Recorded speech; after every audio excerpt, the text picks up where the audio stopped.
Hey everybody, and welcome to Dear Mr. Potter. I'm Alistair Stevens. Tonight, in our officially renumbered 32nd episode of our Dear Mr. Potter series, we're going to turn our attention away from J.K. Rowling's wonderful world of wizardry and start our tangential extracurricular discussion of A Wizard of Earthsea from 1968. It is good to have you all here. So Sundari opens up by saying in the chat, so Wizard of Earthsea has a lot going for it, but one thing that it really suffered was a lack of Minerva McGonagall.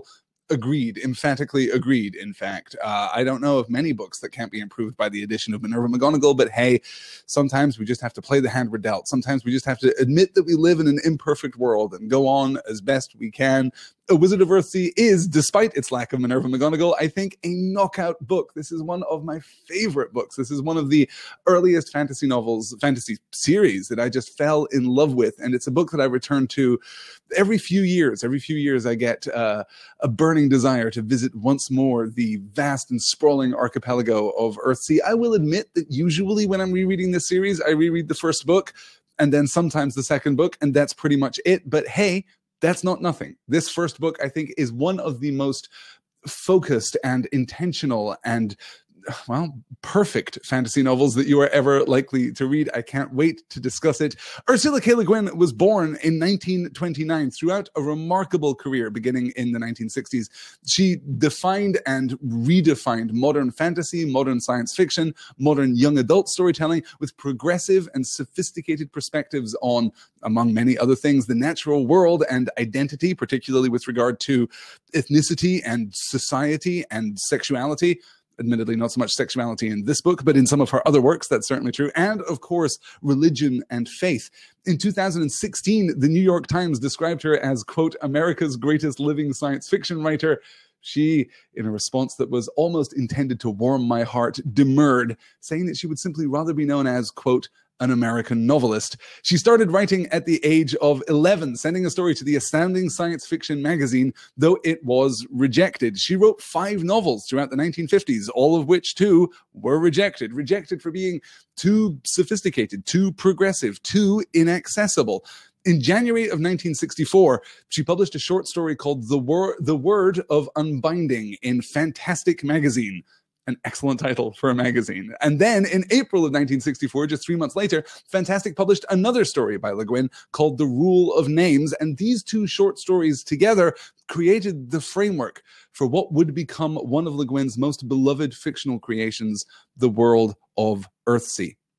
The first novel in what is currently a 6-part Earthsea series, A Wizard of Earthsea, was published in 1968. It was an immediate critical and commercial success and led to sequels, The Tombs of Atuan in 1971, The Farthest Shore in 1972, Tehanu, which carries the increasingly inaccurate subtitle, The Last Book of Earthsea, in 1990, Tales from Earthsea in 2001, and The Other Wind also in 2001. We're discussing this book in the context of J.K. Rowling's Harry Potter series because, on the one hand, there are a lot of superficial and obvious points of comparison. A precocious young wizard who would 100% be a Slytherin, if not for the fact that he was the protagonist of the story. There's a wizard school. There's a scar earned in a struggle with a powerful enemy, which hurts in the presence of said enemy, and so on.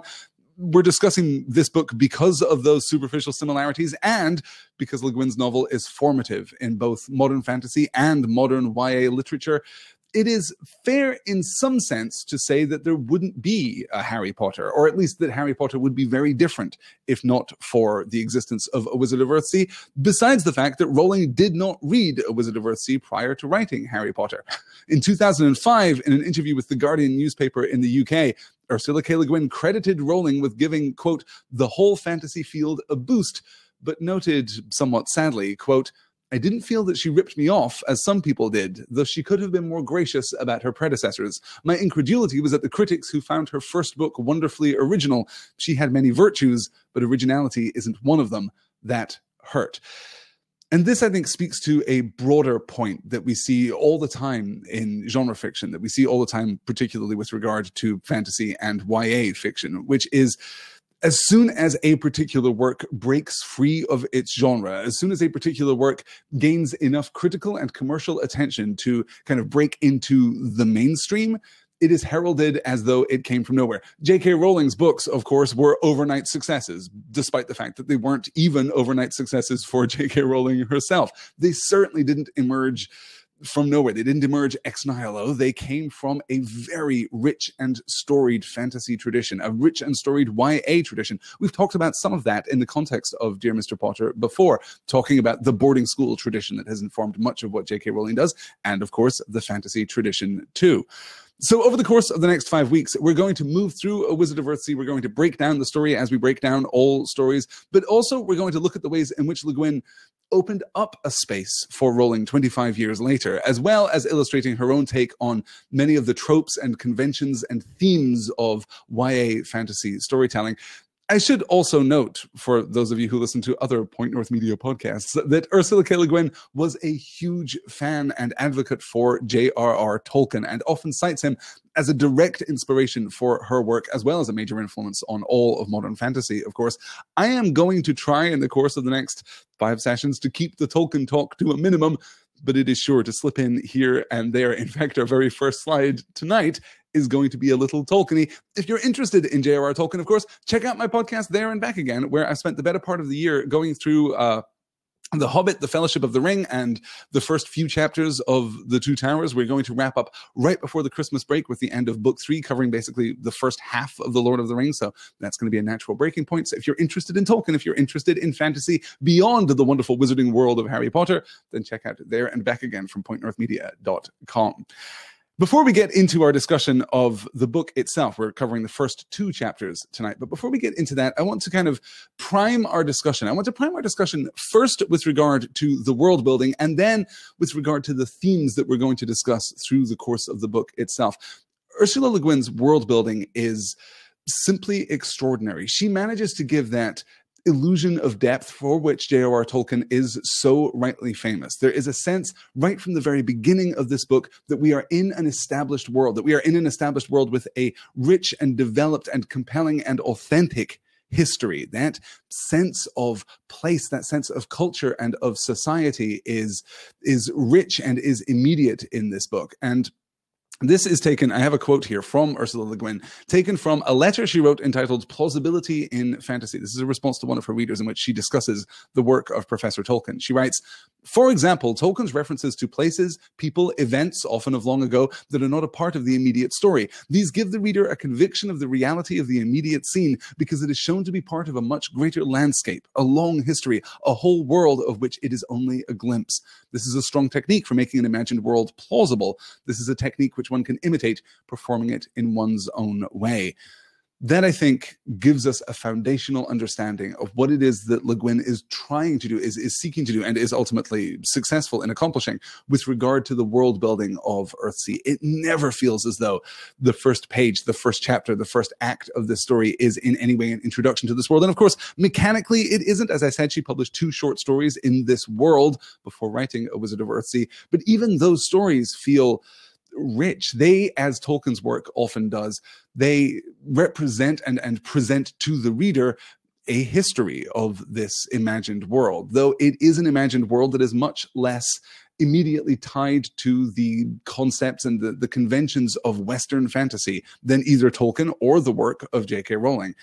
Le Guin has always had a more diverse and progressive and interesting approach to depicting her secondary creations, her worlds of imagination. So we're going to continue to track as we move through A Wizard of Earthsea how it is that Ursula K Le Guin presents us with a compelling vision of a world that, of course, never existed. And it's a world which is oftentimes antithetical to our conventional expectation of what a fantasy story looks like, particularly a fantasy story published in the late 1960s, published directly in the wake of The Lord of the Rings, as she herself has admitted many times over.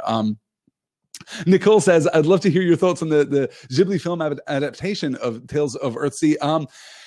It is possible. I've been going back and forth on whether or not I'm going to talk a little about that Studio Ghibli adaptation. On the one hand, it is an interesting adaptation, right? And there aren't that many adaptations of the Earthsea stories, so it would be interesting to look at how these stories have been adapted for the screen. But on the other hand, I really didn't care for the Studio Ghibli adaptation, Tales of Earthsea. So maybe we'll do that at some point, maybe not. There is, of course, the TV series too, the short-lived TV series too. So maybe we'll talk about some of that. Maybe we'll do a special wrap-up session over the holidays sometime when I can talk about some of that stuff. But for now, we're going to focus, as we always try to, on the book right in front of us. Yes, Angela says, I reread Left Hand of Darkness every few years, which is a very good book indeed. A very good book. Earthsea is always going to be my favorite, but yes, The Left Hand of Darkness is fantastic. The Dispossessed is not just fantastic, but fantastic in very surprising and unconventional ways. It is an often imitated work, but never, in my experience, matched. So maybe someday we'll have the opportunity to circle back around and talk some more about Ursula K Le Guin in the future. Yes.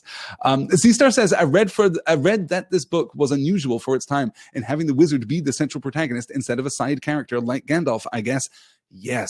One of the ways in which this book is distinct, one of the ways in which it is unique, is that it is pulling, I mean, even the title itself, right? A Wizard of Earthsea.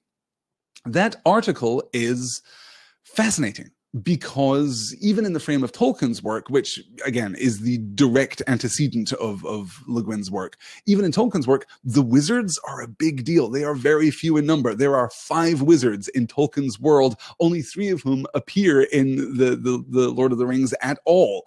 And Gandalf is a standout figure, as you know, his direct mythic antecedent Merlin was a standout figure. But here we're seeing a very different approach to magic. We normalize magic and we draw it into the natural world. We're going to see young Ged, our protagonist, undergo a number of different learning experiences, even in the chapters that we're going to study tonight, before we even get to wizard school. Magic is not rare in the world of Earthsea, but it is no less powerful for that.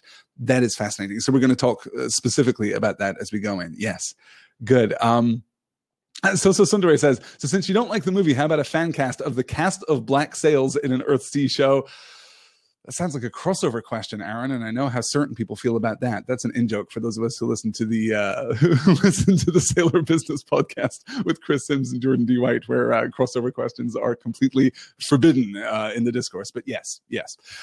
Certainly we can talk about how this also speaks to that tradition, right? Of pirate novels and of seafaring adventure novels, which are very big at this point, certainly through the mid-century. Those are seeing a resurgence too, but they've never really at this time been tied to the fantasy tradition as well. This is a particularly bold piece of work in terms of deconstructing the barriers between different kinds of fiction. Le Guin has, as you know, I referenced earlier with regard to that New York Times quote, she has little patience for the strictures of genre, the constraints of conventional genre delineation. She's really just not that interested in that, which I, of course, support. If you've ever heard me talk about genre, you'll have heard me talk about how artificial and how limiting and how facile many of the distinctions are that we draw between different genres, that we draw between different settings. Our expectations of novels need not be so constrained, and Ursula K Le Guin, in pretty much all of her published work, goes a great distance toward challenging our expectations in that specific regard and giving us a world that is more realized than we have any right to expect, honestly. So that's the world building. We're going to keep an eye on that as we move forward, but we're also going to tag right here at the top of our discussion 3 big themes which we're going to pay attention to, because every time I return to this book, I see examples of at least the first and third theme here that I'm going to discuss in just a moment. I see new examples of this theme.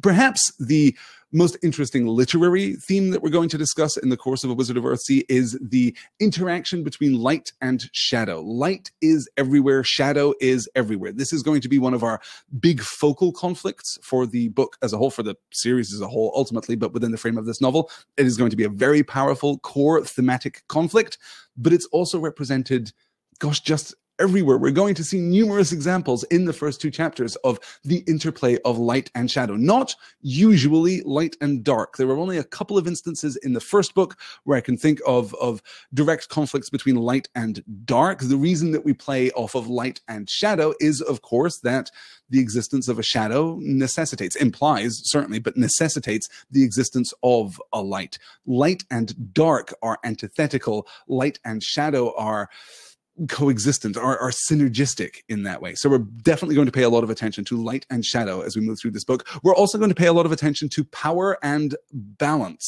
the idea that there is a natural order and that the greatest virtue that the powerful might possess is discretion, is efficiency, is a judicious approach to the application of their own power. The best thing that a wizard can do, oftentimes, even usually, is nothing. Which ties us back, of course, to some of our earliest discussions in Dear Mr. Potter with regard to Dumbledore. What is it that separates Dumbledore and Voldemort? Well, there are things that Voldemort will gladly, eagerly do, that Dumbledore will not. And it is clearly presented to us in the frame of that opening scene as Harry is delivered off to number 4 Privet Drive, right at the beginning of Philosopher's Stone. It is presented to us with the clear understanding that Dumbledore's refusal to cross these lines, refusal to take casual or excessive or gleeful action, these are virtues, or this is a virtue. This restraint, this respect for the natural order is virtuous within the frame of Albus Dumbledore. We'll definitely talk about that too. And we're going to talk about what is, I think, the big takeaway theme from A Wizard of Earthsea, the big takeaway theme from the entire Earthsea series. In fact, one of the most mythic and fantastical themes that Le Guin is entangled with, is in a discourse with throughout her creative work, and that is the question of names and naming, and true names in particular. This is a topic that has fascinated me for the longest time. Of course, this emerges from a very rich fairy tale and folklore tradition, right? Rumpelstiltskin is one of a myriad examples of the importance of true names, of understanding the nature of a thing through its name in folklore and fairy tale. And of course, if you've been following There and Back Again, well, we've just spent a couple of weeks talking about the Ents, and Treebeard talks about the significance of names as stories. That is to say that the real name of an Ent in the Old Entish is the complete accumulated story of that Ent's existence. To name a thing, you tell its story. And by telling its story, by naming the thing, that is not, of course, the only instance of the power of true names in Tolkien's work, but by telling its story, by naming the thing, you demonstrate an understanding of the thing that gives you a kind of mastery of that thing. Le Guin here formalizes that concept in her system of magic, and that's going to give us some really interesting insights on what she believes is important. It's also tangentially going to give us some insights on the power of language, on the evolution of language, and thereby the power of culture and society and identity. One of the great successes of A Wizard of Earthsea is that those three themes that I've just delineated for you, light and shadow, power and balance, names and true names, this kind of these three sets of paired concepts which are in an uneasy alliance or outright conflict with one another, light and shadow, power and balance, names and true names. Perhaps the most impressive thing about A Wizard of Earthsea is the way in which those three themes are connected together, woven together, along with all of the expanded world building, along with the structure of the plot, along with the characterization, along with these incidental beats of character development and interaction and relationships. There's so much going on in this book, for all that it is a relatively short book, but all of it speaks to that core thematic construction. So we're constantly going to be referring back to these three sets of thematic ideas and looking at the ways in which Le Guin gives us different perspectives and makes different statements about each of these thematic setups. With all that said, good. I think we're all caught up here. Yes. Oh, this is interesting. Aaron says, I think the restraint in this book is far more important to the moral lesson about magic and power than it is in the Harry Potter series. It reminds me a lot of Lucas's treatment of Jedi in the original trilogy, right? That's a really good pull, Aaron, actually. The sense at the end of the first movie in particular, the end of the original Star Wars movie, which has come to be known as A New Hope, but I know that there are people out there who refuse on a point of principle to use that name, and yet I use it for convenience's sake. But here we are, as I said earlier, we live in an imperfect world. One of the big thematic thrusts of A New Hope is this idea that the Force exists to foster harmony, right? To foster balance, that one is supposed to be in accord with the Force. That is what gives you power. You do not use the Force like it is a tool, or use it like it is a weapon, or use it to gain a temporary advantage. True power, true wisdom, true happiness, arguably, in the frame of that first movie in particular, true fulfillment, certainly, comes from an integration with a harmony with the Force. And that sense of balance, you're right, is absolutely pervasive throughout this book. We're going to push through that too. Rayla Lynn says too, light and shadow, interesting. What do you think about the early use of grayness of the mist that Geb creates? This is one of the things that we're going to talk about, right? Because right from the jump, before it becomes directly significant toward the end of tonight's reading, right before, the decision is made to pack our young wizard off to the wizarding school on Roke. More on that next week when the comparisons with Harry Potter really get going. But right before that, we get the manifestation of the shadow. But before that, you're right. In the first chapter, we get the mist, this gray mist. And what does that mean? What does the occlusion of light as a protective measure mean? Well, we'll talk about all of that as we move through. But we're going to begin with our epigraph here. We're going to begin with our introduction. If I can give that primacy here so you guys can see it. Here we are. Only in silence the word, only in dark the light, only in dying life. Bright the hawk's flight on the empty sky from the creation of Ea. Ea here is one of the islands of Earthsea. The creation of Ea as a poetic work we're actually going to see later in the story. We're going to revisit it later. But this is our epigraph. This is our thematic primer, if you like. This is our introduction to Earthsea, not just in a literal sense, but in a conceptual sense. What is this book about? Well, it's about these things. Only in silence the word, only in dark the light, only in dying life, bright the hawk's flight on the empty sky. So basically this splits into two parts. These first three sets of paired oppositions here. Silence and the word. Darkness and the light. Dying, death, the life. Each of these things is contained within the absence of this thing. It is enveloped by the absence of this thing. It is crucially defined by the absence of this thing. What is a word? Well, it is that which is defined by the absence of silence, the absence of itself, right? What is the light? Well, the light is that which shines in the absence of light, not the opposite of light, right? Silence is not the opposite of the word. Darkness is not the opposite of the light. Death is not the opposite of life. Death here in the dying, it is the absence of life. These things are distilled by their kind of forcible, intrusive presence upon their absence, upon the default state of the universe. The implication here I take to be the default state of the universe. There is nothingness. But within that nothingness, there is something. There is the word and the light and the life. Then we get the metaphorical expansion of this. Bright the hawk's flight on the empty sky. The idea that the hawk too, right? And again, introducing birds, one of our primary motifs throughout this novel here.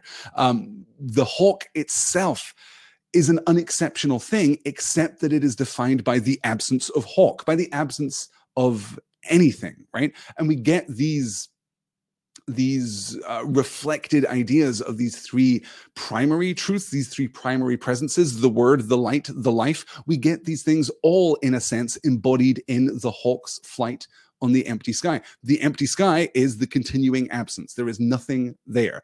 But the hawk embodies the life. Obviously, it is alive and it is moving through this empty void as it sees fit. But it is also the light. That is, that we can see it against the absence of hawk. The hawk stands out. And of course, the word, not a word from the hawk, but the word that defines the hawk. The word hawk. I mean, whatever its true name is, whatever its true name turns out to be, we also have its use name. We have its common name. So we define the presence in spite of the absence by these three things, by the word, the light, and the life. Let's bear that in mind as we move forward. Let me see as I'm catching up with the chat here. Interesting. Yes. John says, in a fog or mist, there are no shadows. There are no shadows. Interesting. Yes. I mean, possibly. Yes. Okay. You know what? I'm about to begin talking about that, and I want to kind of let's do the slide first, and then we'll talk about it. But yes, I do think that's very interesting. Yes, good. Let me see here. Interestingly, Nicole says it smacks of the Bible. One of the things that sets Le Guin apart is that she is fairly disinterested in certainly matters of religion, and relatively disinterested in matters of faith, right? Basically, her characters inhabit a secular world, a world which is, of course, magical and fantastical, but a world which is not governed by God or gods. In this way, she is distinct from many of the 20th century fantasy writers who either came up after The Hobbit or came up after, The Lord of the Rings. Tolkien's faith, of course, crucial to his work. C.S. Lewis's faith, crucial. I mean, all the more crucial to his, because C.S. Lewis spent most of his fantasy writing career, writing direct allegory for his particular faith and philosophy, to the point that Le Guin is outright dismissive of C.S. Lewis. Le Guin, in various interviews and accounts, and I believe in oh, forgive me, I don't remember the name of the essay now that she wrote, but there is an essay out there where she's talking about C.S. Lewis and is dismissive of the Narnia books, because they are just heavy-handed. They're heavy-handed allegory and not to her taste at all. So it is interesting that she is able to modulate into that tone, right? Particularly when we get into the book itself, we're going to see a very expansive and heightened rhetorical style, which she has kind of cribbed from Tolkien, not cribbed from in the sense that she is directly imitating Tolkien, but rather that Tolkien, I think, unified first and best this high oratorical biblical style with not just fantasy, but this faux historical fantasy, right? This is why we see relatively little of that high style in The Hobbit, but we see a great deal of it in The Lord of the Rings. And it's because The Lord of the Rings is purporting to be something very different. It is giving us the history of this world instead. Good. Let's oh wow, John says that he has met Ursula K Le Guin's mother, Theodora Krober, and have danced with her daughter, but have not met her. Fantastic. That's wonderful. Yes, her parents, absolutely fascinating. The K in Ursula K Le Guin does stand for Krober, her parents' name. Fascinating people themselves, so I would definitely recommend that you go and delve into their history too. Good. Alexa says it seems impossible to see that word carries so much power in this book and not make connections to the Bible. Yes, particularly because there's kind of a Tolkien joke here too, right? That is directly connected to the notion of the word, right? In the silence, only in silence, the word. Yes, of course, we can take from that a reference to, the creation of the universe, which, interestingly, in Tolkien's retelling of his creation myth within the bounds of the Lord of the Rings and his established legendarium, the word that is spoken by Eru Iluvatar to create the universe, to create the world, is Ea, which is the Quenya word, meaning it's the verb to be, right? It is, thus it is, to be, Ea. It's no coincidence, I'm sure, that Le Guin borrows Ea here for the name of one of her islands in the Earthsea archipelago, but also for this epigraph, the creation of Ea. That's a pretty strong Tolkien reference right there. Yeah, good. Okay. Interesting. Nicole says, ironic that coming from a traditional Catholic upbringing, I didn't really read into the allegory of C.S. Lewis's works. See, this is one of the things. I think that it is entirely possible to completely enjoy the fictional works of C.S. Again, the fictional works. Lewis wrote other books which are extraordinary, right? But the Narnia series in particular, it is possible to read those books and thoroughly enjoy them as fantasy adventures. But the problem with the Narnia stories is that once you get the allegory, the books themselves are disposable because they don't give you anything more than the allegory. That is Tolkien's primary objection to allegory, and certainly Le Guin's primary objection to the works of C.S. Lewis too. Yeah, good. Okay, let's push on then to our first real slide from our first chapter, Warriors in the Mist. This is our introduction to the island of Gaunt. The island of Gaunt, a single mountain that lifts its peaks a mile above the storm-racked northeast sea, is a land famous for wizards. From the towns in its high valleys and the ports on its dark, narrow bays, many a Gauntishman has gone forth to serve the lords of the archipelago in their cities as wizard or mage, or looking for adventure, to wander working magic from isle to isle of all Earthsea. Of these, some say the greatest, and surely the greatest voyager, was the man called Sparrowhawk, who in his day became both Dragon Lord and Archmage. His life is told of in the Deed of Ged and in many songs, but this is a tale of the time before his fame, before the songs were made. He was born in the lonely village called 10 Alders, high on the mountain at the head of the northward vale. Below the village, the pastures and plowlands of the vale slope downward, level below level, towards the sea, and other towns lie on the bends of the river Ar. Above the village, only forest rises ridge behind ridge to the stone and snow of the heights.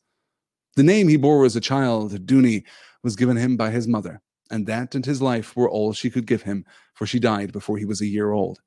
His father, the bronze smith of the village, was a grim, unspeaking man, and since Dooney's 6 brothers were older than he by many years and went one by one from home to farm the land or sail the sea or work as smith in other towns of the northward vale, there was no one to bring the child up in tenderness. He grew wild, a thriving weed, a tall, quick boy, loud and proud and full of temper.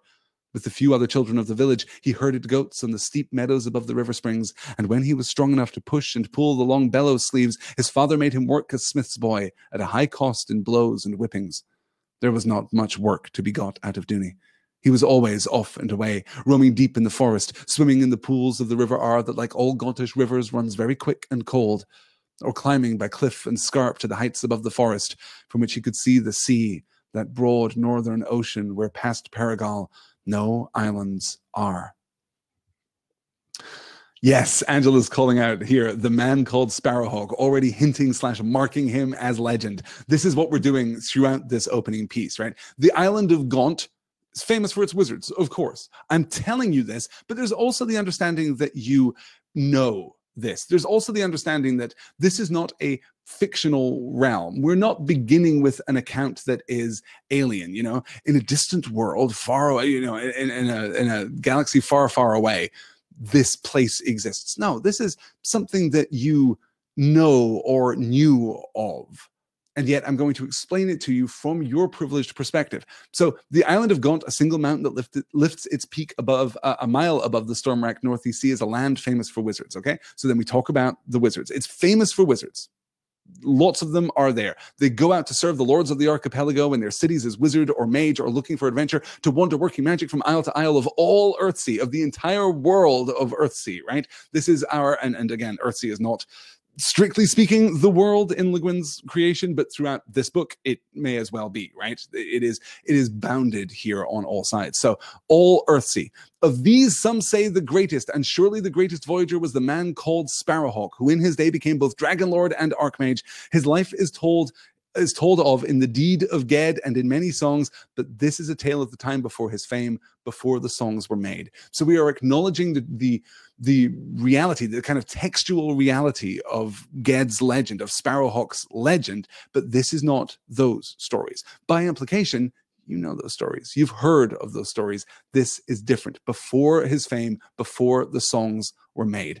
Then we get our account of 10 Alders, and we get our account of Dooney, the name he bore as a child. Dooney was given him by his mother, and that and his life were all she could give him, for she died before he was a year old. We get a gloss here of our protagonist, and there's no doubt that he is our protagonist, not least of all because the book is entitled A Wizard of Earthsea. We open the book to find, the island of Gaunt, super famous for wizards, but most famous for the most famous wizard. That's the guy. He's the one. Dragon Lord and Archmage, yeah, we're going to talk about him. But we're not going to talk about him in the years of his fame. We're not going to talk about him at the height of his power. Instead, we're going to talk about his origin. So we come right in on Dooney. We come right in on this boy. This kind of intertextual dramatic irony is fascinating, right? Dramatic irony is the literary technique where the author creates a discontinuity between what is known by the reader of the text, the viewer of the text, the audience of the text, and the protagonist of the text, right? Basically, we know something that Dooney at this point does not. Well, we know everything that Dooney does not at this point because Dooney doesn't know anything. We're literally introduced to the beginning of his life. And that functions as a part of this unfolding text in a really interesting way.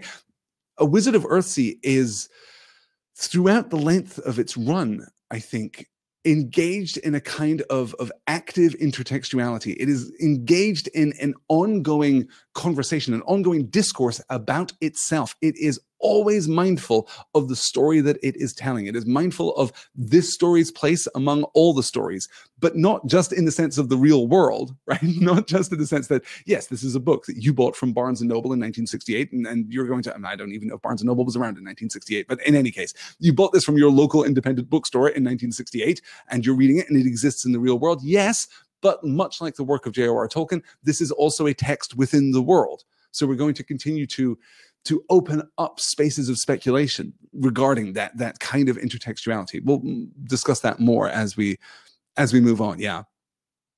Good. Yes, and Aaron is calling out here, amazing that he has a story called The Deed of Ged when we learn how important true names are for people. Yes, this is something that I think always jumps out to the reader on a subsequent reading of this book. It is very important that his true name is given to us right here on the first page. This is vital. And I am, for the sake of convenience, I suppose, going to refer to Ged throughout as the prose does. Yeah. Good. Excuse me. Ged has always been for me, says Karen, the authorization of the pronunciation of GIF. Yes, I have heard Jed too. I don't like Jed. It is fair to say that in her constructed languages, Le Guin was not as scrupulous as J.R.R. Tolkien. The rules of pronunciation are much less consistent, so I'm basically going to go with the pronunciation that I have used throughout my entire life. Just whatever the pronunciations were that I made up the first time that I read this book, those are the ones that I'm going to go with because I haven't had them replaced. I haven't had the audiobook experience of this novel, so I haven't yet had them replaced by more convincing or compelling pronunciations. So if there is a pronunciation that I rely upon throughout the course of this book, you can yell at me if I get it wrong. Yes. Alexis is clarifying Barnes & Noble was founded in 1886. I'm not sure why I know that. I don't know why either, but I'm very, very glad. Yes. Good. Rob Inglis uses the hard G Ged, says Karen. Excellent. Good.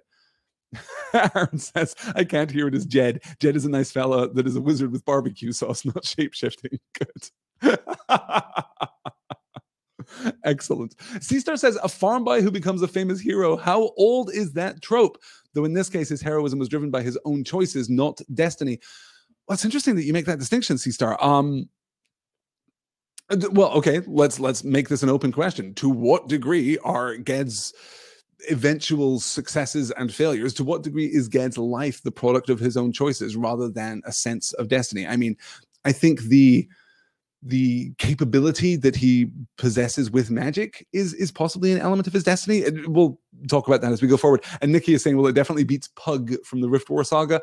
Yes, I really like Remedy Feist's work. I particularly like Magician. I think that Magician is the definitive modern fantasy novel. I think that Magician as a single story encapsulates best the bridge between something like The Lord of the Rings and something like, George R.R. Martin. I think that it really stands out. But yes, I am always bothered by the fact that the protagonist is called Pug. But to circle back around to Seastar's real question, how old is the farm boy hero trope? Gosh, as old as stories.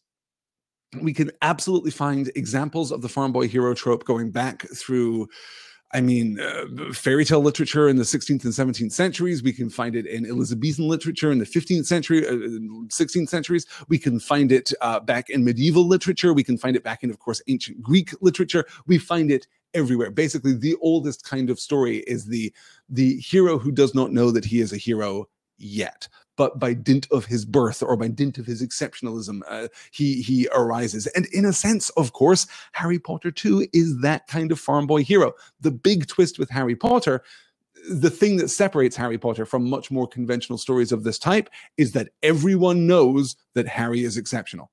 Everyone knows him already. That's where we come into the story, is with his fame already in play. But there are innumerable versions of the Harry Potter story where Harry finds out only, at the age of 11 or 15 or 19 or 21 that he is, the heir of the long forgotten throne and the wielder of the sword that was broken, etc., etc., etc. Yeah, good. Okay. Kate says, wow, I just read chapter 1 a few days ago and I already forgot that we're introduced to Ged as a famous wizard right at the beginning. That is, I forgot we already know he is successful. Yes, and that's one of the great things, that's one of the great kind of functions of this kind of dramatic irony, right? Is that it reframes our understanding. Is Ged going to become great? Yeah. Tells us that right up front, tells us that right there. as if the title of the novel being A Wizard of Earthsea wasn't significant enough, yeah, we know that Ged is going to be a dragon lord and an archmage. He's going to be the greatest wizard of a land famous for wizards. So we're not, in a sense, worried for Ged in the course of the book, particularly once you've read it more than once and you're getting this stronger sense of what the narrative is actually doing. We're not worried for Ged, but instead we get to see the how of this rather than the if of this, I suppose. Yeah. Garion in the Belgariad also starts as a farm boy, calls out Valerie. Again, yes, also hard G's in Garion and Belgariad. Okay, it's completely irrelevant. The title of the series, the Belgariad, actually comes from Garion's name, Garion with the prefix Bel there, meaning beloved, I believe, if I remember rightly from that book. Been a little while since I read the Belgariad, but I do love that series. That's the David Eddings. Are they crediting that series now? I think I saw a reprint of that series where the entire thing was credited to David and Lee Eddings, as it should be, because she co-wrote like most of that book. I don't know if they're doing that completely or if that was an overseas publication of that series, but highly recommended too. I mean, basically, if you're looking at not modern fantasy in the sense of George R.R. Martin and Patrick Rothfuss and R. Scott Bakker and those wonderful writers, but if you're looking at kind of pre-modern fantasy, if you're looking at like D&D era fantasy, if you're looking at late 70s, 80s fantasy, definitely go read the Belgariad, starting with Pawn of Prophecy, and then definitely go and read the Rift War Saga. The Rift War Saga, I think, is the title given to that series by Remedy Feist, starting with Magician. Actually, you can pretty much just read Magician. It's very good. You should read more than that because you should also get to the 4-book Serpent War Saga that Remedy Feist writes, which is actually my favorite thing that he did. I love that series. Okay. Let's keep going on. Yes, as John says, I believe Oedipus was raised as a shepherd. Yes, of course. As I say, this goes back to ancient Greek myth, right? The idea of the farm boy hero kind of coming into his own, ascending to his fullest measure, ascending into oftentimes conflated, classical heroism conflated with adult masculinity. There's a definite connection there. Yes, this is everywhere. This is a trope as old as time, which doesn't mean that it isn't good. It doesn't mean that it isn't functional. Yeah. Okay. Other details that we're going to pull out here.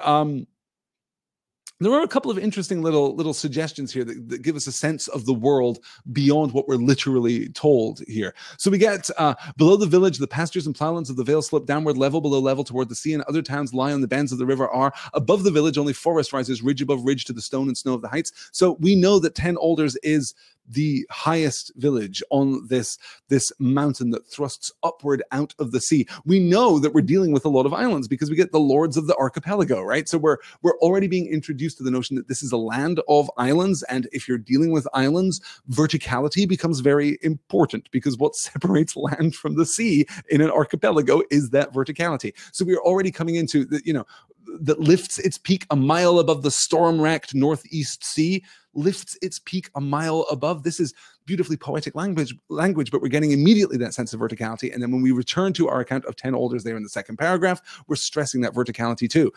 Ged is in his origin here held aloft. He is literally elevated, right? The only things higher than him, the natural world, the forests going up to the snow on the peaks. He's in that habitable zone between the wave and the sky, I guess, or if you like, the wave and the peak, the inhabitable, uninhabitable heights of the peak itself.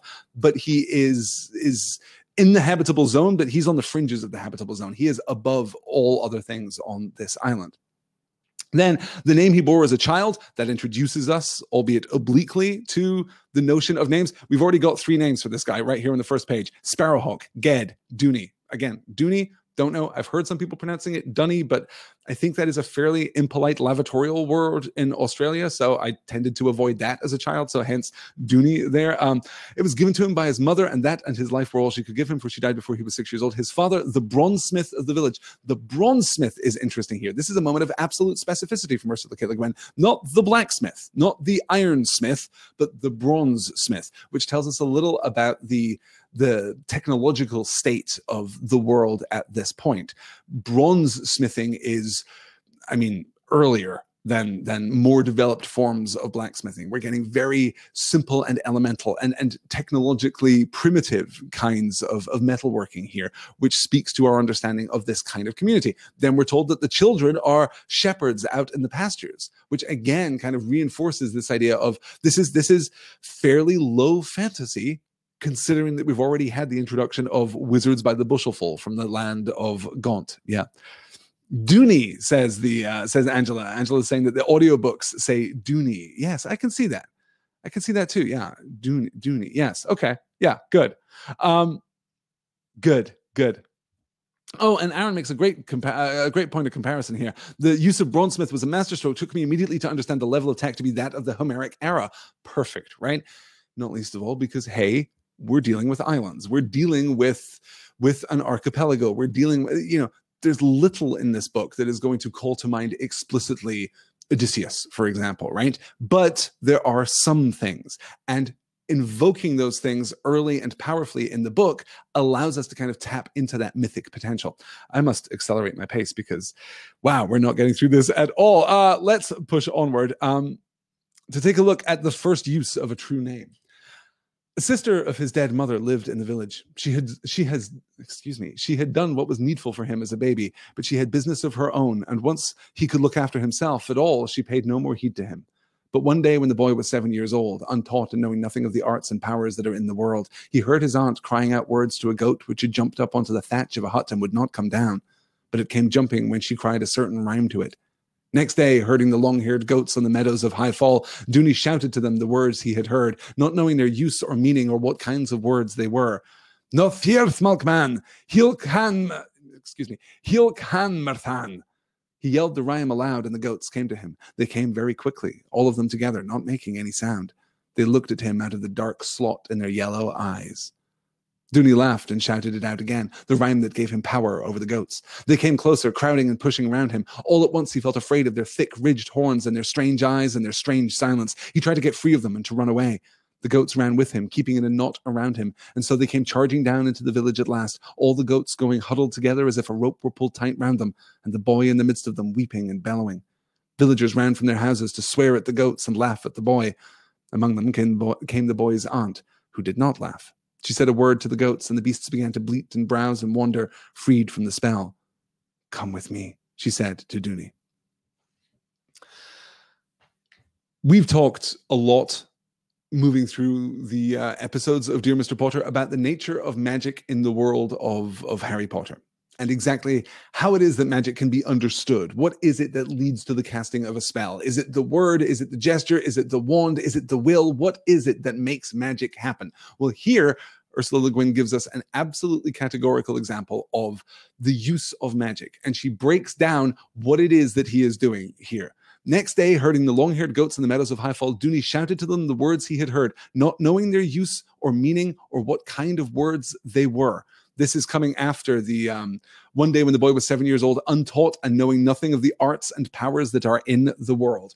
This is enormously powerful. Immediately, we're connecting together the idea that magic is a natural force in the world, the arts and powers that are in the world, right? He doesn't know about them, but they are still there nonetheless. Then he simply repeats this rhyme, this incantation, this spell. He shouts to them the words he had heard, not knowing their use or meaning or what kind of words they were. He knows nothing about them. He just repeats them, and the spell is immediately effective. He yelled the rhyme aloud, and the goats came to him. They came very quickly, all of them together, not making any sound. They looked at him out of the dark slot in their yellow eyes.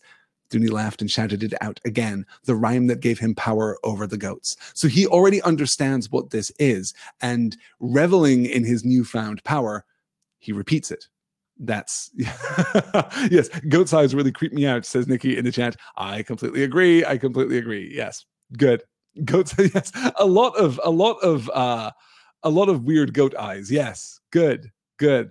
C-Star is apologizing in the Crowdcast chat for time-hogging questions. Please don't apologize for that. The questions are the whole point of the thing. I'm very, very glad to have you here and to be offering your perspective here. Yes. And Kate is saying here in the Crowdcast chat, #young Voldemort. I made a joke earlier about Ged being 100% Slytherin, except for the fact that his name is on the cover of the book. He's 100% Slytherin, you guys. He is, at least in this part. And it is very important to note that in an even more ambitious way than Harry Potter, A Wizard of Earthsea is absolutely a coming-of-age tale. He will not always be this guy. Ged will not always be Dooney, if that makes any kind of temporal sense there at all. But he is going to leave behind this rank arrogance that we'll get through the first few chapters. Yeah, good. Doing magic without knowing what it means, says Nikki. Dum dum dum. Hashtag foreshadowing. Yes, this is going to be, the pattern of Gad's life for at least a little while.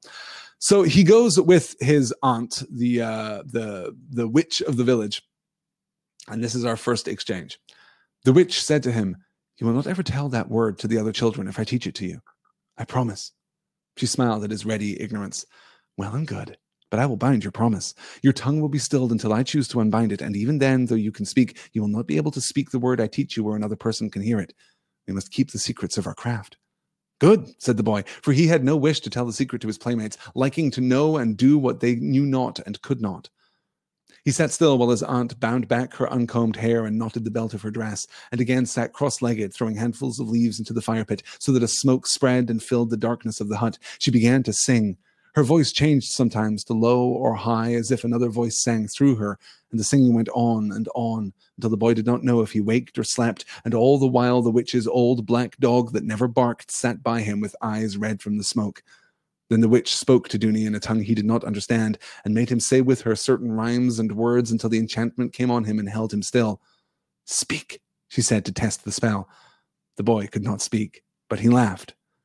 Then his aunt was a little afraid of his strength, for this was as strong a spell as she knew how to weave. She had tried not only to gain control of his speech and silence, but to bind him at the same time to her service in the craft of sorcery, yet even as the spell bound him, he had laughed.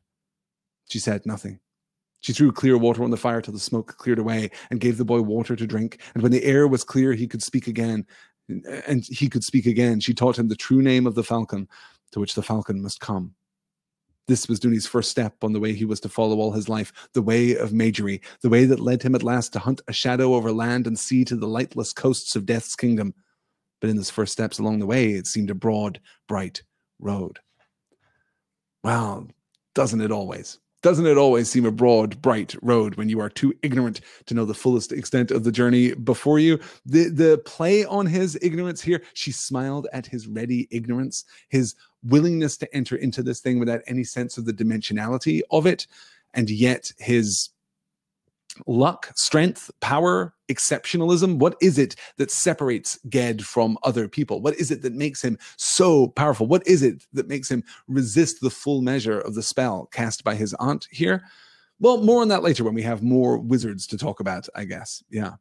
Karen says, in the decades since I read this, I'd completely forgotten what a jerk Ged was. Yes. He is just awful. He is just reprehensible. He is the Draco Malfoy of our story. He really is. But he does arc out of it. And I think that Le Guin manages to give us a very good coming-of-age tale as he wrestles with exactly that arrogance and exactly that desire for power and all of the things that we get told explicitly here, right? "Good," said the boy, for he had no wish to tell the secret to his playmates, liking to know and do what they knew not and could not. He values information and power and agency for its own sake. He doesn't want to share it. He doesn't want to spread it. He doesn't want to make his community better. He wants to be exceptional. He is actively pursuing that exceptionalism that is handed to Harry right at the beginning of his life, right at the beginning of his experience. So again, here we get another perspective on magic, the repetition of the rhyme, the repetition of the words. And even here, we're getting the idea that he will be stilled and silenced before she gives him the word, calling back to the creation of Ea, calling back to that epigraphic quote that we had right at the beginning, right? She is creating, enforcing silence and stillness here so that the word can be, again, defined in the absence of itself, right? Or defined by the shape of the absence of itself, as it were. We're also getting, of course, an introduction here to smoke and to mist and to occlusion. The leaves on the fire fill the room with smoke, which is difficult to endure. We get that great beat.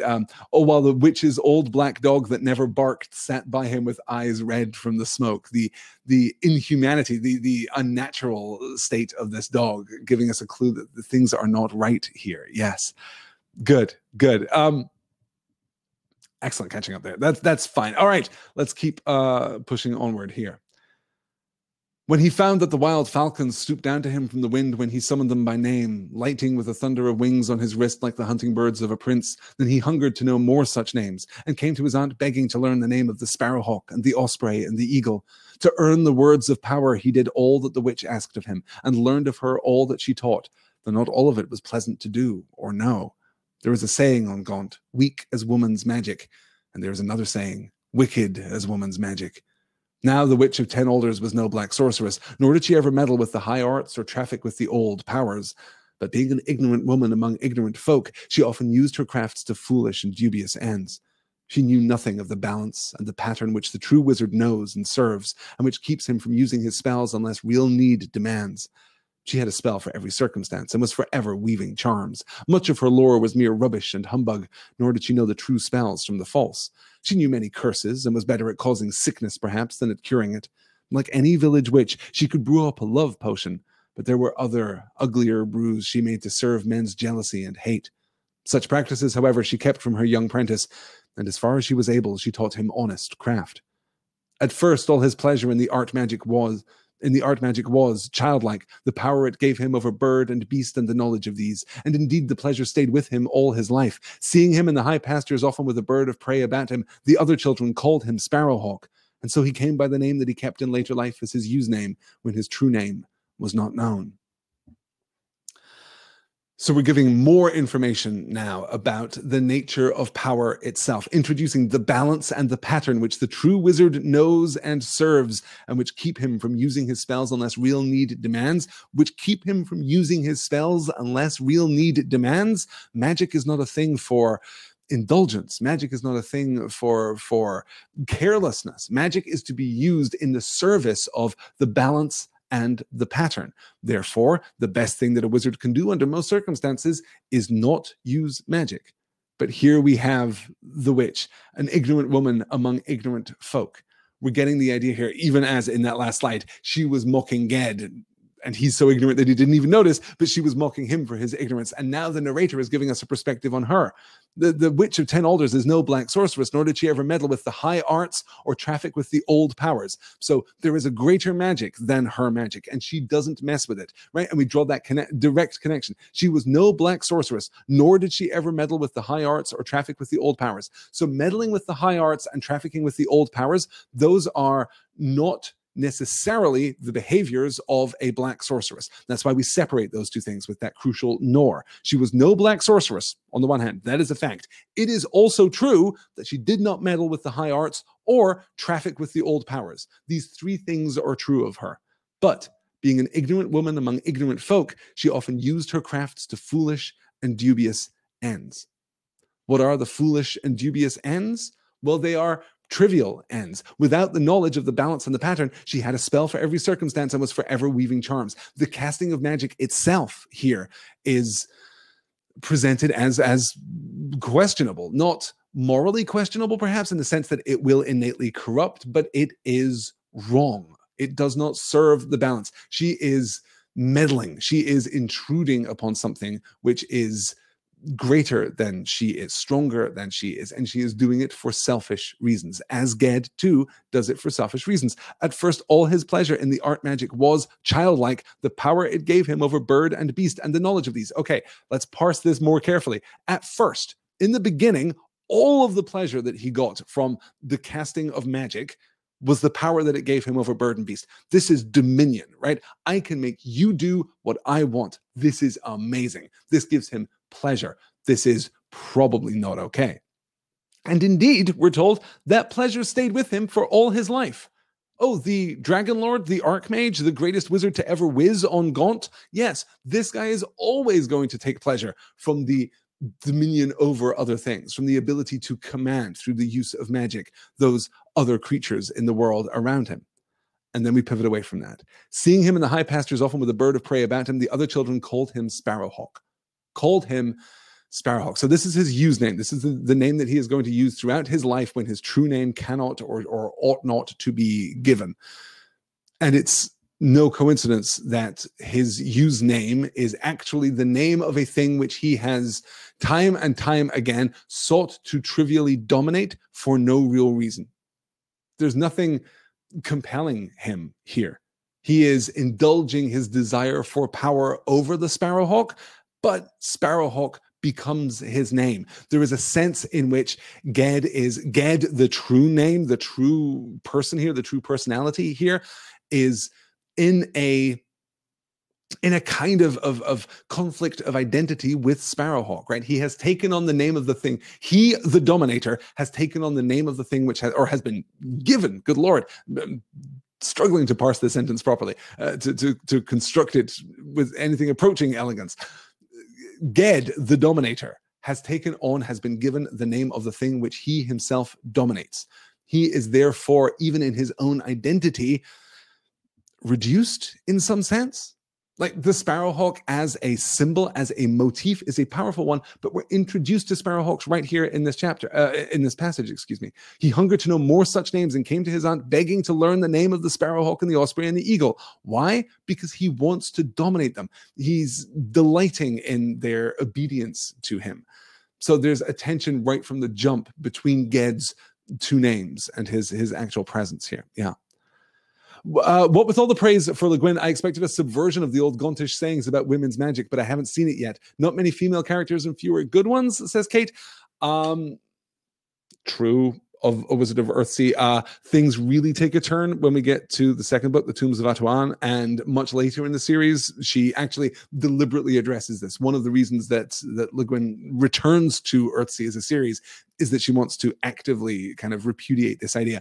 And I do think that this is presented to us in a way that is, again, Le Guin, particularly when she's in this register, writes with such care and precision, right? I was talking about that. We mustn't confuse the use of the high arts of the traffic with the old powers with being a black sorceress, right? The Nor there is crucial. And we get some of that too. There is a saying on Gaunt. Okay, firstly, the narrator herself, I'm saying herself, but yes, the narrator itself, themselves, is not saying this directly. The narrator is reporting something that is said to be true on Gaunt. There is a saying on Gaunt, weak as woman's magic. And there is another saying, wicked as woman's magic. Now, the Witch of 10 Alders is no black sorceress. So what do we make of this? Is the witch's magic weak? Is it wicked? Is one of these two things true? Are both of these two things true? Well, it's difficult to be sure. I don't think that this perspective, that this idea is presented to us in an uncritical manner. I'm not sure that we necessarily are supposed to accept it without further interrogation. But yeah. Yes, as C-Star says here, according to TV tropes, I haven't been to TV tropes in a while, you guys. I should go back to TV tropes. Yes, C-Star says, according to TV tropes, Le Guin has said she hadn't realized how sexist the early books were when she was writing them, was more deliberately feminist in later ones. Yes, this is, I believe the account that she says is that she returns having, in the 16 years between writing the books, she comes back with feminism has been redefined and she herself is 16 years older and she wants to bring a lot of that in. Yeah, good. Yes, as Aaron says, she also calls the Gontish ignorant folk in the next sentence, right? An ignorant woman among ignorant folk. So we're not maybe supposed to be taking this as an absolute perspective on certainly women's magic in general, even the magic of this woman in particular. I'm not sure that we're supposed to take it without interrogation. Let's move into some history. Let's move into some geography. Let's move away from Ged here into the workings of the outer world so that we can really get a sense of the position of Gaunt in Earthsea, but also, of course, because Le Guin is a brilliantly precise and focused writer, move into what is in effect our inciting incident here. In those days, the Kargat Empire was strong. There were 4 great lands that lie between the northern and eastern reaches, Karego at Atuan, Hur at Nini. The tongue they speak there is not like any spoken in the archipelago or the other reaches, and they are a savage people, white-skinned, yellow-haired, and fierce, liking the sight of blood and the smell of burning towns. Last year they had attacked the Torreclais and the strong island Torhaven, riding in great force in fleets of red-sailed ships.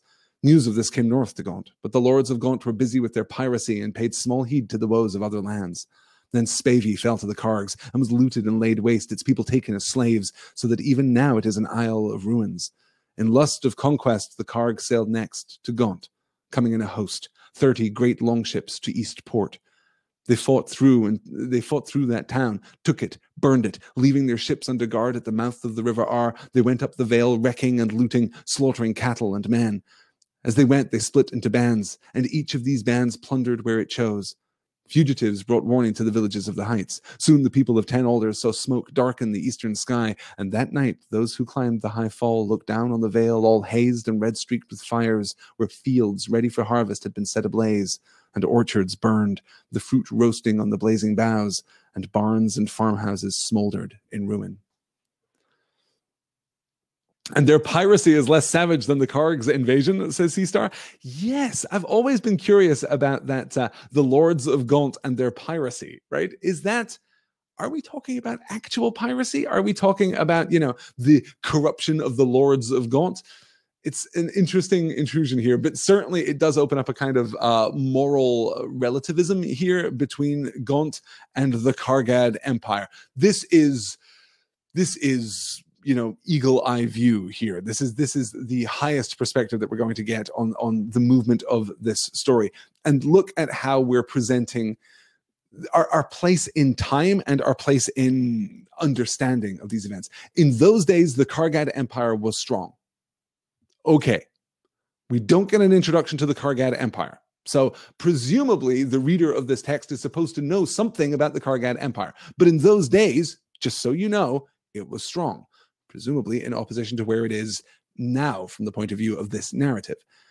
Those are four great lands that lie between the northern and eastern reaches. Karego at Atuan, Hur at Hur at Nini. The tongue they speak there is not like any spoken in the archipelago or the other reaches, and they are a savage people, white-skinned, yellow-haired, and fierce Vikings. You guys, we're dealing with Vikings here. We're dealing with a Viking analog culture. These are the Norsemen who are raiding the towns of the archipelago.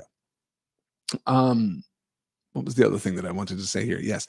In Lust of Conquest, the Kargs sailed next to Gaunt, coming in a host 30 great longships to Eastport. So they're ravaging here. We're all the way back from the immediacy of this, where we're given this eagle-eye perspective on what is happening. We're kind of dislocated from Ged's experience before we move back into his experience tighter here too. The other thing I wanted to pull out, then Spavey fell to the Kargs and was looted and laid waste, its people taken as slaves, so that even now it is an isle of ruins.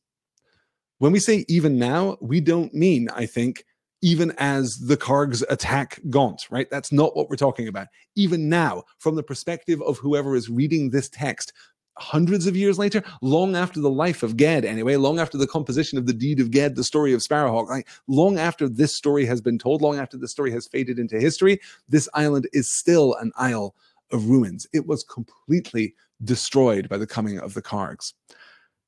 Good. John says, I think maybe the Gaunt men only rob ships rather than ravaging. Yes, that's fair. And Seastar says, we're told later the area is known for sea pirates, among other things. So at least some of it is literal. Yeah, it's the part of this that I suppose is confusing me is that, just to circle back around to the promised black sails discussion that we hinted at earlier, pirates exist outside of culture. They exist in opposition to civilization, I suppose is a better way of putting that, right? Pirates exist on the frontier because that's the only place that piracy is economically viable, is socially viable. If you are within the bounds of civilization, then an established system of crime and punishment, to circle back to our Harry Potter discussions, an established system of crime and punishment is going to prevent that kind of piracy in large part. Is this a fantastical, island of pirates? Is this what we're doing? Is that Gaunt itself is a nation of pirates? I don't think so. Certainly not from the accounts that we get of Ten Alders and of the Vale and of the other, civilized outposts upon this island. But yes, I guess there are pirates associated with it. And it is possible entirely that the Lords of Gaunt are engaged in piracy in a way that the people of Gaunt are not, right? That could be a clean point of distinction here. Yeah. Okay. So this is the attack of the Kargad Empire, and we get one of my favorite phrases here. This is actually referencing a phrase that we got in a preceding paragraph that I haven't pulled for a slide, but I love the play here that we get. Now need called knowledge out. Dooney, seeing the fog below and thin across the path before the Kargs, saw a spell that might avail him. An old weather worker of the Vale, seeking to win the boy as prentice, had taught him several charms. One of these tricks was called fog weaving, a binding spell that gathers the mists together for a while in one place. With it, one skilled in illusion can shape the mist into fair ghostly seemings, which last a little and fade away. The boy had no such skill, but his intent was different, and he had the strength to turn the spell to his own ends. Rapidly and aloud, he named the places and the boundaries of the village, and then spoke the fog-weaving charm. But in among its words, he enlaced the words of a spell of concealment, and at last he cried the word that set the magic going. Even as he did so, his father, coming up behind him, struck him hard on the side of the head, knocking him right down. "Be still, fool! Keep your blathering mouth shut and hide if you can't fight!" Dooney got to his feet. He could hear the Carricks now at the end of the village, as near as the great yew tree by the tanner's yard. Their voices were clear, and the clink and creak of their harness and arms, but they could not be seen. The fog had closed and thickened all over the village, graying the light, blurring the world till a man could hardly see his own hands before him. "I've hidden us all," Dooney said sullenly, for his head hurt from his father's blow and the working of the doubled incantation had drained his strength. "I'll keep up this fog as long as I can. Get the others to lead them up to High Fall."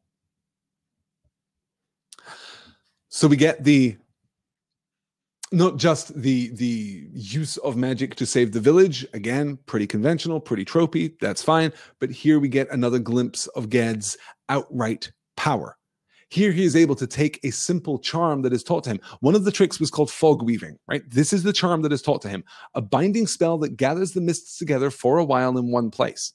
With it, one skilled in illusion can shape the mist into fairy ghostly seemings, which last a little and fade away. The boy had no such skill, but his intent was different, and he had the strength to turn the spell to his own ends. The strength here, the raw strength of Ged is formidable. Now need called knowledge out. He has the need to protect the village and is remembering this charm that he could put to use here. But not actually put to use, right? The charm itself is not going to save the village. The mist is not going to cut it. What's going to cut it is Ged's outright power. This is the medium that he is using, if you like. This is the performative aspect that he is drawing upon here. But it is the raw power that is going to protect the village as he weaves the spell of concealment through it, this double incantation that drains his strength, even as he's being cuffed on the back of the head by his father, who obviously doesn't understand magic and doesn't understand his son's intent here. We wanted to talk a little, I'm running so late, but we wanted to talk a little, I suppose, about the fog. Yes, the fog is not the shadow, right? It's different. The casting of shadow within fog, because of the way that the light is diffused through the fog, you're not going to get strong, stark shadows, not of the kind that we're going to discuss through the rest of tonight's reading, the rest of the book in general. It's not that kind of relationship between light and shadow. But when we're looking at this thematic opposition between light and shadow, we have to pay attention to any time light is obscured, and here the diffusing of the light, the shielding of the light, the kind of imperfect blocking of the light does seem to me to be thematically significant, if not outright thematically powerful. Yeah. Let's keep pushing on. We've got 2 more slides before we wrap up our first chapter here. So let's see what we can do. Exhausted after the saving of the village, Dooney is recuperating at this point. No weapon hurt had come to the boy, but he would not speak, nor eat, nor sleep. He seemed not to hear what was said to him, not to see those who came to see him. There was none in those parts wizard enough to cure what ailed him. His aunt said, "He's overspent his power," but she had no art to help him. While he lay thus dark and dumb, the story of the lad who wove the fog and scared off Cargish swordsmen with a mess of shadows was told all down the northward vale, and in the east forest, and high on the mountain, and over the mountain, even in the great port of Gaunt. So it happened that on the 5th day after the slaughter at Armouth, a stranger came into Ten Alder's village, a man neither young nor old, who came cloaked and bareheaded, lightly carrying a great staff of oak that was as tall as himself. He did not come up the course of the Ar like most people, but down, out of the forests of the higher mountainside. The village goodwife saw well that he was a wizard, and when he told them that he was a heal-all, they brought him straight to the smith's house. Sending away all but the boy's father and aunt, the stranger stooped above the cot where Dooney lay staring into the dark, and did no more than lay his hand on the boy's forehead and touch his lips once. Dooney sat up slowly, looking about him. In a little while he spoke, and strength and hunger began to come back to him. They gave him a little to drink and to eat, and he lay back again, always watching the stranger with dark, wondering eyes. The bronzesmith said to that stranger, "You are no common man." "Nor will this boy be a common man," the other answered. "The tale of his deed with the fog has come to Realby, which is my home. I have come here to give him his name, if, as they say, he has not yet made his passage into manhood." The coming of the mentor figure, the coming of the wizard down off of the mountain, this is big mythic stuff. This is Gandalfian. This is Dumbledorian. This is very significant in the life of Ged. Ged, who is about to become Ged, in fact, on our very next slide. But what's happened here? He has overspent his power. He has expended himself in the preservation of the village, but it obviously isn't as simple as that. It's not just that he is exhausted, right? Ged is not fatigued just by the expenditure of this energy. He lay dark and dumb.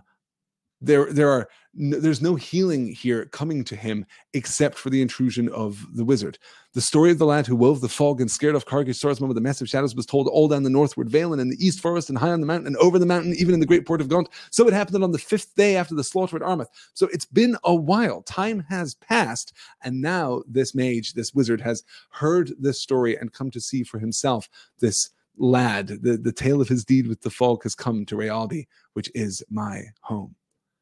And this figure heals Dooney or restores Dooney or draws Dooney back with a touch to the head and a touch to the lip, and he brings him back. He is undoing something greater than fatigue here, right? Dooney sat up slowly and looked around him. In a little while, he spoke, and strength and hunger began to come back to him. They gave him a little to drink and eat, and he lay back. He's recovering now. His body is recovering because his spirit has returned. Something was lost in him during his fight against the Kargs, during the expenditure of his energy, and now that thing has been restored. Yeah. And Nikki says, does this mean that Ged would never have been healed unless healed by magic? That is exactly my reading, yes. When we get the, there were none in these parts wizard enough to cure what ailed him, that seems pretty definitive. His aunt said he had overspent his power, but she had no art to help him. Like, none in these parts wizard enough to cure. Also, none in these parts wizard enough to cure what ailed him is just a brilliantly composed sentence. I just love the way that sounds. None in these parts wizard enough to cure what ailed him. Yes, suggests to me absolutely definitively that he would not have been cured. He would not have recovered if not for the arrival of this particular wizard. Yeah. And as Angela's calling out here, you're a wizard, Ged. Indeed, you're a Ged. Let's get on to our next slide here. Oh, Plantipari says, wizard enough. Are there half wizards, extremely weak wizards? And Aaron responds, exactly. One phrase makes the world that much deeper and more complex, right? That's exactly it. It's this illusion of depth, as Tolkien called it. It is this idea that by giving these suggestive elements that are consistent at a deep level, you can make your reader feel as though the world is that much larger. Yes, no one is wizard enough. And then, of course, when a wizard shows up, I don't think that there are half wizards or lesser wizards. I don't think we're getting, hedge wizards in this world at this point. But wizard, it would take even a wizard. Let me rephrase that. Even if a wizard came, it would take a wizard of significant power, like considerable power, to restore Ged. Not all wizards would be capable of doing it. Thus, when a Gaian shows up and heals Ged, we know that he is a wizard of some mark, even without him saying anything or taking any further action. On the day the boy was 13 years old, a day in the early splendor of autumn, while still the bright leaves are on the trees, a Gaian returned to the village from his rovings over Gaunt Mountain, and the ceremony of passage was held. The witch took from the boy his name Dooney, the name his mother had given him as a baby. Nameless and naked, he walked into the cold springs of the Ar, where it rises among rocks under the high cliffs.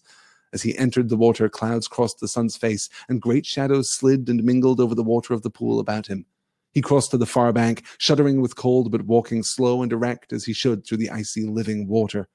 As he came to the bank, a Gaian, waiting, reached out his hand and, clasping the boy's arm, whispered to him his true name, Ged. Thus he was given his name by one very wise in the uses of power. The feasting was far from over, and all the villagers were making merry with plenty to eat and beer to drink, and a chanter from down the vale singing the deed of the dragon lords, when the mage spoke in his quiet voice to Ged. Come, lad. Bid your people farewell, and leave them feasting. Ged fetched what he had to carry, which was the good bronze knife his father had forged him, and a leather coat the tanner's widow had cut down to his size, and an alder stick his aunt had becharmed for him, and it was all he owned beside his shirt and breeches. He said farewell to them, all the people he knew in all the world, and looked about once at the village that straggled and huddled there under the cliffs over the river springs. And he set off with his new master through the steep slanting forests of the mountain isle, through the leaves and the shadows of bright autumn. Beautifully written, gorgeously written. So a Gaian returns and gives him the name Ged, but that is not the only perspective that we get on names here. The witch took from the boy his name Dooney, the name his mother had given him as a baby. His mother gave him two things, his name and his life, and one of those things has now been taken. And now, as he is poised at the beginning of his adulthood, right? The giving of the name, the passage, is the transition into manhood. So now as he is poised at this threshold here, he has one thing that is very important taken from him, one thing of his mother's taken from him, and one thing given to him by his new master. And we know that this is important because we're also indexing and cataloging all of the things that he carries with him. The bronze knife that his father had forged him, a leather coat the tanner's widow had cut down to size, and an alder stick his aunt had becharmed for him. So the knife of his father, and the stick, the charmed, enchanted stick of his aunt, and the coat given to him by the tanner's widow. And that's it. That's all that he has in all the world. He said farewell to them, all the people he knew in all the world, and looked about once at the village that straggled and huddled there under the cliffs over the river springs, that straggled and huddled. Now, even before he has left, Ten Alders looks small. It looks meager. Is it a successful, thriving farm community? Well, maybe. Actually, yes, by all accounts, it is, even in the aftermath of the attack. It's still a thriving community, but it straggles and huddles here. There under the cliffs over the river springs, right? Constrained on both sides. It is small. And Ged is going off into a larger world. Yeah. Another step into adulthood. Yes. Good. Good. Why is the word taken used, says Nikki? It seems somewhat sinister. The witch took from the boy his name Dooney. Is that the taking that you're referring to there, Nikki? I think it's to take there implies a kind of specific significance to the name, right? He's not giving up the name. The name is not disappearing. The name is not evaporating into air, and it's not being washed away by the icy water as he crosses the head of the river here. It is being taken. It is a thing of significance. It is a thing of weight that is being taken from him. It's also, I mean, the real kind of function of the word taken, the word took, the witch took from the boy his name. The real function of the word took here implies a lack of agency and irrelevance of agency from Dooney himself, right? He has no say in the matter. His name is taken from him regardless. And then a name is given to him or bestowed upon him. A Guyan waiting reached out his hand and clasped the boy's arm, whispered to him his true name, Ged. He has no say in that either. These are two things that are happening to him. These are not experiences with which he is interacting. They are experiences that he is witnessing here. One name is taken from him. One name is, well, bestowed upon him, discerned within him, perhaps. I'm fascinated by that standalone line, right? As he came to the bank, a guy in waiting reached out his hand and clasping the boy's arm, whispered to him his true name, Ged. Thus was he given his name by one very wise in the uses of power. Well, what does that mean? Is the name itself inherently powerful? Has a guy just given him like a good name? Like this is an A-tier name, by the way. We were gonna call you, Billy, but we decided Billy is actually like a C plus B minus kind of name when it comes to magical power. Like a great name in many circumstances, but like a C plus B minus magical power name. Obviously, you're going to be my apprentice, so I want you to have an A plus magical power name, Ged. That's what I want. That's why I have given you such a good name. Also, you're welcome. Well, it doesn't seem to be the case. Thus, he was given his name. He whispers to him his true name. This doesn't seem to be something that a Guyan is deciding. It seems to be something that a Guyan is discerning. It seems to be something that he is seeing within Ged. He is accurately understanding Ged's true nature and thus his true name, or if you prefer, his true name and thus his true nature. He is seeing Ged clearly and is able to, by virtue of his great power, give him the right name. That seems to me to be the inference here. Yeah. Yes, the lack of agency Nikki's calling out here is a little unsettling to me. Absolutely. Very fair. And John, of course, is saying this is very much an analog to baptism. Yes, absolutely. Right. The exact sequence of events here is interesting. The taking of the name and then the leaving of this nameless figure to cross the waters here. I think that there are some interesting differences between the observance, the ritual of baptism, and what happens to Ged. And I think that there is a significance in those differences. The taking of the name and then the nameless walking through the water, walking, where is it here? Walking slow and direct as he should through the icy living water. So the water itself is rushing past him and he is maintaining his composure. Nameless thing that he is maintaining his composure until he emerges and is told his true name. But that true name isn't given to him. It is in some sense, as I say, discerned. It is in some sense revealed to Ogayan. Is it revealed by the passage through the water, at least in part? Is this just a formality? Is this a cleansing ritual, which is something that we would associate with baptism? Well, it doesn't seem to be. There doesn't seem to be the suggestion that he is cleaner on the far side of the water than he is on the near side of the water, in any kind of spiritual or moral sense. It seems to be something else. The walking slow and erect through the water as he should through the icy living water, right? This feels like the overcoming of an obstacle. This feels like the undergoing of a trial in a way that I think baptism, to at least my limited knowledge, never really seems to be. I don't know if there are some baptismal traditions of which that is true, but certainly that doesn't quite match with my understanding of baptism coming into it. Yeah. Okay. Angela says he doesn't choose any of his names, right? Not even Sparrowhawk? Nope. Sparrowhawk is given to him by the other kids in the village. We're not told at this point. We will have the opportunity to talk more about names later in the book, but we don't know at this point whether or not that is significant. We don't know at this point whether or not most people get to choose their use names, or they're always bestowed, or they're bestowed by family members, or if there's a different tradition at play here, or if there are different traditions in other parts of the archipelago. We'll talk about that as we get to it. Yeah. Good. All right. That is the end of the first chapter. That is the end of the first chapter, and we are out of time. Okay, let's do one more slide. We'll do one more slide here with the introduction of the teaching of herbs and names in chapter 2, The Shadow, and then we'll pick up with the daughter of the Lord of Rhealbi next time, with the princess, I suppose, and we can catch up next week. One session, and I'm already way behind. This is the Dear Mr. Potter tradition here. Though a very silent man, he was so mild and calm that Ged soon lost his awe of him, and in a day or two more he was bold enough to ask his master, "When will my apprenticeship begin, sir?" "It has begun," said Ogayan. There was a silence, as if Ged was keeping back something he had to say. Then he said it. "But I haven't learned anything yet." "Because you haven't found out what I am teaching," replied the mage, going on at his steady, long-legged pace along their road, which was the high pass between Ovark and Wyss. He was a dark man like most Gauntishmen, dark copper-brown, grey-haired, lean and tough as a hound, tireless. He spoke seldom, ate little, slept less. His eyes and ears were very keen, and often there was a listening look on his face. Ged did not answer him. It was not always easy to answer a mage. "You want to work spells," Ogayan said presently, striding along. "You've drawn too much water from that well. Wait. Manhood is patience. Mastery is 9 times patience. What is that herb by the path?" "Strawflower." "And that?" "I don't know." "Forefoil, they call it." Ogayan had halted, the copper-shod foot of his staff near the little weed, so Ged looked more closely at the plant and plucked a dry seed pod from it, and finally asked, since Ogayan said nothing more, "What is its use, master?"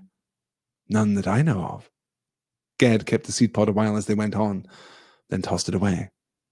"When you know the forefoil in all its seasons, root and leaf and flower, by sight and scent and seed, then you may learn its true name, knowing its being, which is more than its use.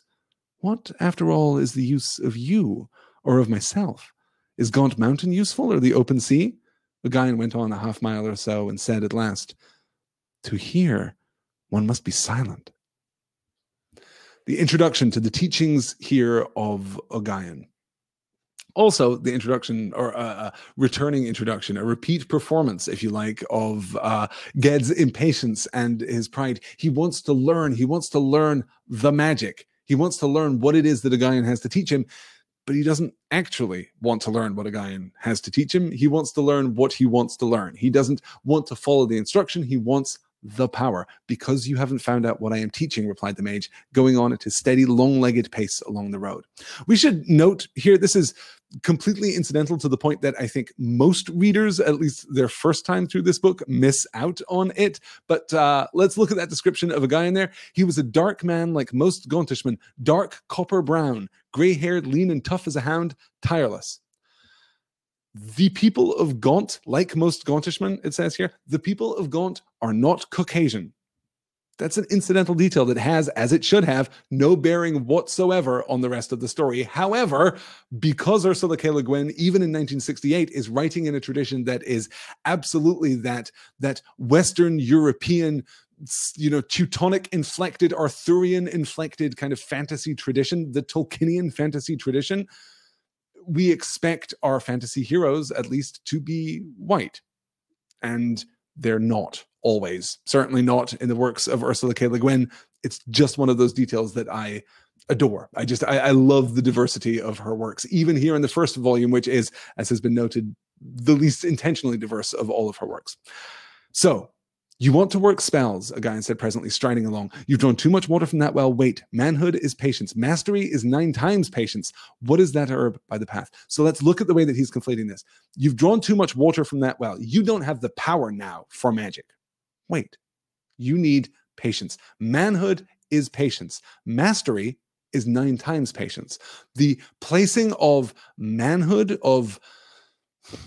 the degree to which we should gender this, I don't know, but we can talk in terms of adulthood and we can talk in terms of adult masculinity too. I think those are 2 slightly different conversations here. Manhood is patience. Mastery is 9 times patience. Whether we're talking about that adulthood that is specific to men, that masculine adulthood, or we're talking about adulthood in general, and we're just inadvertently kind of casually gendering that as we so often do, manhood standing here for adulthood or standing here for personhood, if you like, identity is patience, strength is patience, power is patience, all of these things may be applicable. Manhood is patience, mastery is 9 times patience. We are placing mastery on a continuum with adulthood, right? That yes, you have become a man. Congratulations. You're 13 years old. You walked through the river. I gave you your name. You're a man now. Good job, Ged. Also, you've got a long way to go. You haven't even hit the threshold of masculinity, patience, yet. There's no way that you're going to hit the threshold of mastery 9 times patience. Obviously not mathematically 9 times patience, but still, he's euphemistically referring here to a great deal of patience. And then he switches focus, except that he doesn't. What is that herb by the path? Strawflower. And that, I don't know, forefoil, they call it. A guy had halted, the copper-shod foot of his staff near the little weed, so Ged looked more closely at the plant. So he stops, he says, what is this? Forefoil is what they call it. And he stops and he puts the tip of his staff on the ground next to the little weed, and Ged looks at it, stares at it, studies it, takes the seed pod from it, and finally asks, since the guy said nothing more, what is its use? And the guy replies, beats me. No use I've ever heard of. Doesn't matter, though, right? When you know the forefoil in all its seasons, root and leaf and flower, by sight and scent and seed, then you may learn its true name, knowing its being, which is more than its use. So first off, none that I know of. Ged kept the seed pod a while as they went on, then tossed it away. So we get another long break here in the conversation. He kept the seed pod for a while and then tosses it away. And it's only after he tosses it away that Agayan continues to speak. When you know the forefoil in all its seasons, root and leaf and flower, not just the seasons of the world around it, but the seasons of its life, when you know it as a root and you know it as a leaf and you know it as a flower, by sight and scent and seed, then you may learn its true name, knowing its being. Those 2 things connected. Those 2 things inextricably linked here. Then you may know learn its true name, knowing its being, which is more than its use. It's not about purpose. It's not about utility. It's not about function. It's about essence. It's about the core, the heart of the thing. What is forefoil? Forefoil is not the uses to which forefoil can be put. There is something deeper. There is a quintessential forefoilness that you have to understand before you can learn its true name. Then you may learn its true name, knowing its being. And again, there, to call back to our discussion that we had about Tolkien and the Two Towers and Treebeard earlier, this idea that the name of something, the true name of something, and the essence of that thing are the same. That's a very powerful idea that runs through, as I say, folklore and fairy tale, through fantasy traditions, and certainly through A Wizard of Earthsea. What, after all, is the use of you or of myself? Is Gaunt Mountain useful, or the open sea? Again went on a half mile or so and said at last, "To hear one must be silent." I love this so on. A Guyan went on for a half mile or so. They're just walking, right? So this is a good, what, over rough country, half mile, 10, 15 minutes, maybe even more, since they're, climbing a mountainside at this point. They're traversing the high pass between Ovark and Wiss at this point. Maybe 10, 15 minutes, maybe longer than that. But is Gaunt Mountain useful, or the open sea? Goes on for a half mile and says at last, to hear, one must be silent. As we've just been. You know how we were just silent for like a good long while, as we were just silent for a half mile here?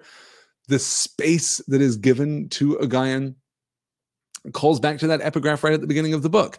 In the silence, there is the word. You need the silence to give the word its shape, to give the word its weight, to give the word its value. That is something that we return to again and again as we're moving forward through this book. Yes. Let me see. Aegean. Oh, this is interesting. Yes, I'm doing hard G's everywhere. A Guyan, kind of Orion, I suppose. I'm kind of drawing that comparison here. I think I just decided because of Ged that all G's would be hard G's in the language of Earthsea. But yes. Nikki says, I was never sure how to read a Guyan. I'm going to continue. I'm going to stick with it just so as to not confuse people. I was never sure how to read a Guyan's name. For a time, I read it as Aegean. Yes. That's completely fine. I would, or Aegean. Oh, I guess we're doing, yes. Okay. Aegean. And then also Nikki says she read it as Aegean. Oh, wow. And C-Star says G as in Gaunt, not a J sound. Yeah. Aegean. Yes. No, I could see that too. Yeah. Aegean. Yeah, absolutely. I'm again, because of the Orion reference and because of the mythic qualities of it. Yes. Aegean. Good. Yes, Aaron says, Nikki also says, so learning magic here is like dating. Yes, very much like dating. Not speed dating, obviously. More of the, I love long walks along the beach and along the mountain passes between Ovark and Wiss. Yes, it's that kind of date.